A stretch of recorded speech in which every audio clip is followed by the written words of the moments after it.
mga adjustments nyo nung dating nyo dito? Commute. Number one. Number one yung commute. Bakit? Bakit? Mahirap ba yung commute? Or Oras ng train, Train. yung basihan mo sa kilos mo. Kasi sa amin sa Mindanao, parang 15 minutes lang office na. Oo. Tapos dito Lapit. 15 minutes ka pang maglalakad papuntang ayan na train naman yung station. lakad natin. Sabi kasi ni Seth, ang 15 minutes na lakad, ang layo na daw Layo nun. na. Isang kilometro na yun. Oo. Pero actually dito, mahilig talaga sila maglakad. Pero din, maganda din naman yung mga tanawin. Hindi ka din Yes. naman maboboard sa paglalakad. Tama. Tapos yung daan pa, linis, pave. Exercise mo na yun. Saka convenient din naman yung train. On time naman. Time naman siya. Mga adjustments. Okay na, naka-adjust na kami sa commute. Very good naman. How about na yung weather? Ang weather. Kasi syempre ngayon, winter, di ba? Pagdating nyo, winter agad. Naka-adjust na kayo Siya, ginawin siya eh. Ginawin. Pero, okay na yata siya. Okay naman. So parang kailangan lang prepare kayo sa winter clothes, ganyan. Para, kasi lamigin siya. Namili Scarf. kami. Apel. Binibisay. Kasali yun sa pinambili namin. Dito na kami namili. Okay naman, naka-adjust naman na sa winter. Oo, sanay. Confident. Yung ano lang siguro na, parang paglabas ko ng office ng 5, parang wala ng sun. Kasi madilim na Kahit na agad. lumalabas na ako ng office ng 5, nag-out na as early as 5. Hindi Parang mo na ang dilim na. naabutan. Ang dilim na. So parang nilook forward na lang namin yung siguro sa September, Summer na. na medyo paglabas, uy, may araw pa. Yes. Ganito Sawa kayo oras dun. pa. Pwede pa palang gumala ng ganitong mga oras. Kasi paglabas mo ng madilim na, parang gusto mo nang umuwi. Gusto mo nang bumunta sa train station. 15 minutes. 15 minutes 15 minutes na lakad. Kahit pa paano, compared siguro sa mga iba, parang kahit pa paano, medyo, siguro smooth. Kahit pa paano. Especially sa terms of work, no? Oo. Kaya siguro hindi kayo, napaisip ba kayo na baka ito ba talaga para sa akin or hindi naman ganun? Yung first na O pagdating. siguro na first na pagdating, especially na naghahanap ako ng trabaho. Tapos back to zero talaga, pati yung pamimili mo sa gamit sa bahay. Papaisip ka talaga, stable naman kami sa Philippines, bakit namin, Oo. paat namin na ito. Pero, eventually, Pero ngayon parang ano na, nung nakasahod siya, nakasahod na parang, kaching! Hindi naman malaki yung sahod na. Baka ma-expect sila yung mga viewers. Pero ano na din, okay na din. Kumpara mo. oo. Medyo nakakahinga-hinga na din. Kasi may ano na sahod. So, yung weekly rent, nakaka-cover mo na. Yung groceries, medyo gaya ngayon, nakagala-gala na tayo. Yes. So far ba masaya yung experience nyo sa Australia? I mean, yun talaga yung expectation nyo or nahikitan pa expectation nyo na nung pagdating dito? Or tama yung okay talaga dito, ganyan? Or siguro may ano yung mga nagustuhan nyo na lang dito sa Australia? Yun na lang. Sige. Mga. Naman. So, Kahit saglit pa lang kayo, Oo. number 1, sweldo. Okay naman. Oo. Parang, kasi hindi din naman kami nag-expect ng too much. Parang sakto lang siya sa na. Minsan nag-i-exceed din siya on some aspects. Hindi naman talaga Hindi naman mamimit talaga lahat. Oo. Ng Pero may mga ibang expectations na nai-exceed naman. on some aspects. Eh, Like, ano yung mga expectations na yun? Like, convenient or ano ba?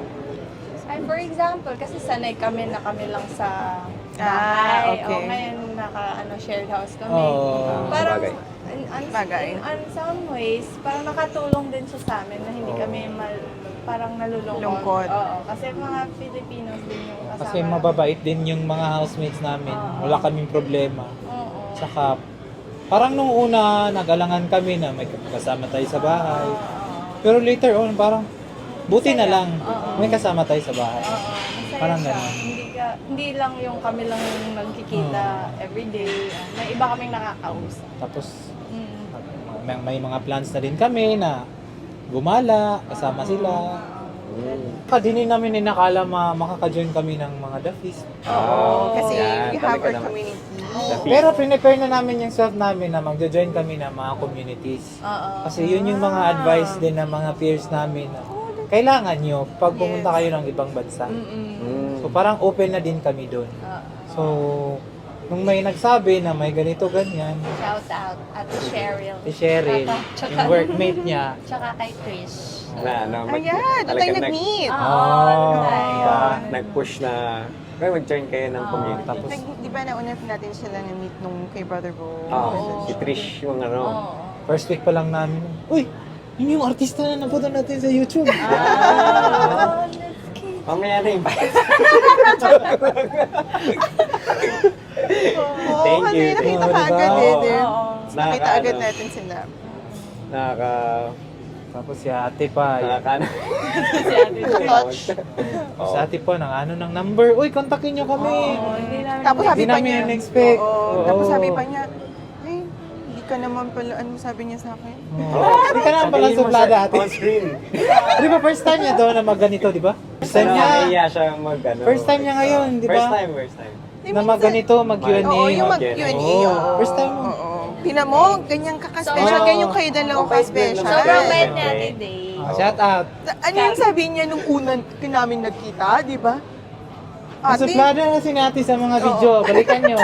Sa mga vlog. Dito ang clip. Pero ngayon, ano Kita. sabi niya nung... Mas mabait pala sa akin. Cut. hindi mas madaldal lang. Oo, mas madaldal.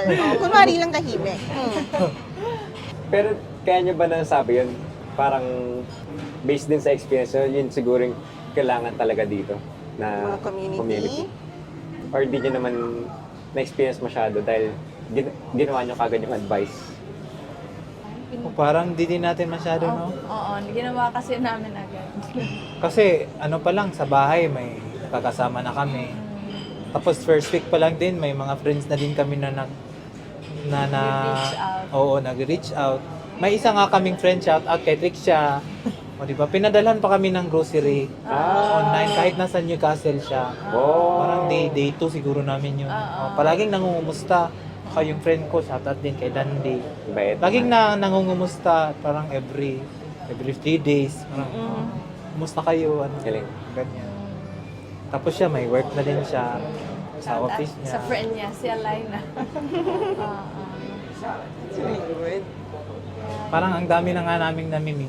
Mm-mm. Nagre-reklamo. Bawasan na daw yun. Fully book lang daw si Seth Agden. Saturday, Sunday ba? May, Always talaga may ano kami. May ganun booking, talaga, Saturday, oo. Sunday. I-enjoy nyo muna kasi, Oo nga. syempre, umpisa pa naman yun eh, di ba? At saka pwede naman kayo, pag kailangan nyo magpahinga, at least sabihin nyo, kailangan, syempre busy din. May mga ginagawa naman talaga din sa bahay. So, gusto nyo din minsan magpahinga muna. Or ano kayo, syempre, sarili muna, sila muna ng dalawa, date. Oo, minsan nagdi-date na. Di ba? Ay, minsan nagde-date daw. Oo. Kami lang. Yung hindi na lang masyadong kagandahan na na-experience or Meron ba? below Or, expectation siguro or ganun. Parang ganun. Yan. Na-experience or Kung wala meron naman. man. Kung meron man. parang kunwari, mga ano, Ang mahal lang siguro ng rent dito. of course. Yun lang siguro. Mahal lang. Oo, mahal lang siguro ng rent. Parang ine-expect namin na kung ganitong amount yung babayaran namin every month, parang ito yung ine-expect namin na kapalit. Oo. Tapos ito lang pala yung worth nun. Pero nung tiningnan namin, ganito pala talaga dito. Ganito Kasi talaga. may rental, diba? Housing crisis. Crisis. So, pero okay naman din. Comfortable din naman kami sa. Hindi naman kami mag-expect na pagdating dito, may bahay na kaagad, diba? Once upon a time lang. Kasi ano, di ba? Parang nasabi nyo, okay na rin talaga kayo doon sa Osamis Oriental. Occidental. Ozami City. Masami City. Masami City.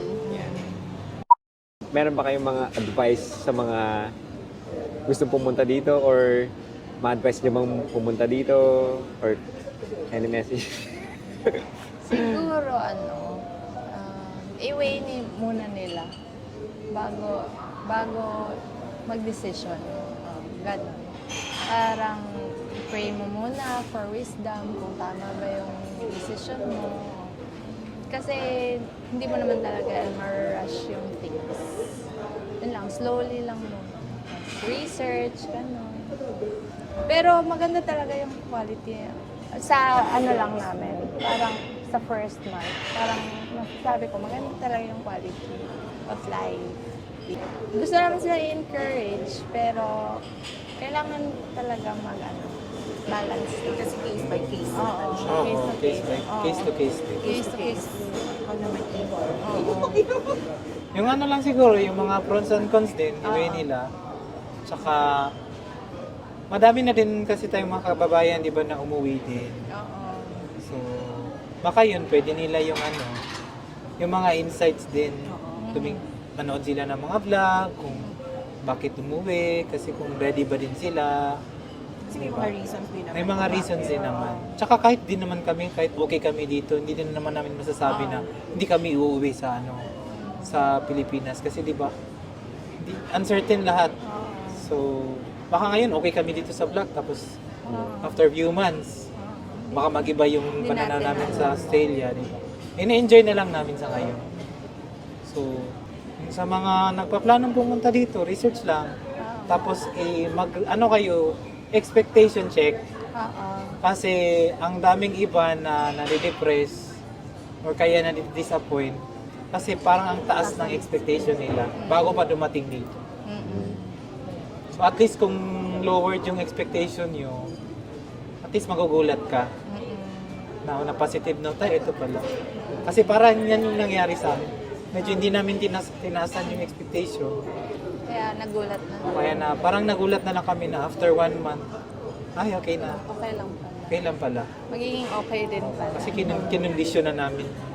Yun pala yung tanong ko, yung word na yun. Anong downside siguro or nasagot na rin kanina, downside ng pag-stay dito, pagtira dito, sa tingin nyo? Or based sa experience nyo, may downside ba? O so far wala pa. Dahil siguro 1 month pa lang. Malayo ka sa comfort. Malayo ka sa ng comfort, home. tsaka yung pamilya mo na nasa Pilipinas. Siguro Yun pinaka- naman siguro Main yung naman kasi. main naman yun. Kahit saang bansa ka, yun Oo. naman yung yun yung main. Wala ka mga milestones to celebrate with them. Wala ka. Wala din sila dito. Oo, wala din sila dito. Pero i-look forward mo na lang siguro yung yung time na makauwi ka sa kanila or sila yung makabakasyon dito. Yes, i-look forward mo na papuntahin mo sila dito. Yun na. Kasi nakikita mo na din sila sa may video call. Oo. Tapos kami sa bahay, may CCTV doon. Oo. Galing. Sa bahay. So, nakikita Tingnan namin lang. sila Oo. anytime. Kung anong ginagawa nila. Oo. So, parang andyan lang din sila sa kabilang room. Oo. Ganun. Although physically, hindi namin sila nakikita. I mean, hindi virtual lang. Virtual. Parang yan yung trade-off so far. Oo. Tsaka yung mga workmates mo din. Nasa Pilipinas. Kasi marami ka na ding friends doon. Oo. Tsaka mahirap din siguro yung mag-adjust ka sa workmates mo dito. Kasi lalo na iba't ibang lahi. Sa office namin, multicultural. So, parang pag-aaralan mo kung anong profile nito, how would you approach her or him. Hindi siya sa Pilipinas kasi parang marites tayong lahat. Ganun. Dito parang ikaw yung mag-i-establish ng marites. Oo, wala kang matahimik sa office. Wala kang mapagkwentuhan. Minsan lang, nagkakwentuhan, pero parang yung pinagkwento nyo din, parang professional lang. Yung about sa work lang din. Parang yun yung iba dito, no? Oo. Parang at least sa work, Oo. talagang medyo mas serious sila. Mas serious Tapos, sila sa work. outside work, uwi na kagad. Yeah. Which is something iba. Pero mga mabait din naman sila. Parang nag-a-adjust pa lang din. Kasi parang yung workplace environment mo, nasanay ka sa Pilipinas for 9 years. Tama. Tapos biglang shift na ganito yung mga makakasama mo. Ganito sila mag-English. Naglo-loading ka. Ang bilis nilang Nakaganon ka lang, yes. Pero tanong na pala yun. Tinatanong ka pala nila. Mas yes ka nang yes. Yeah.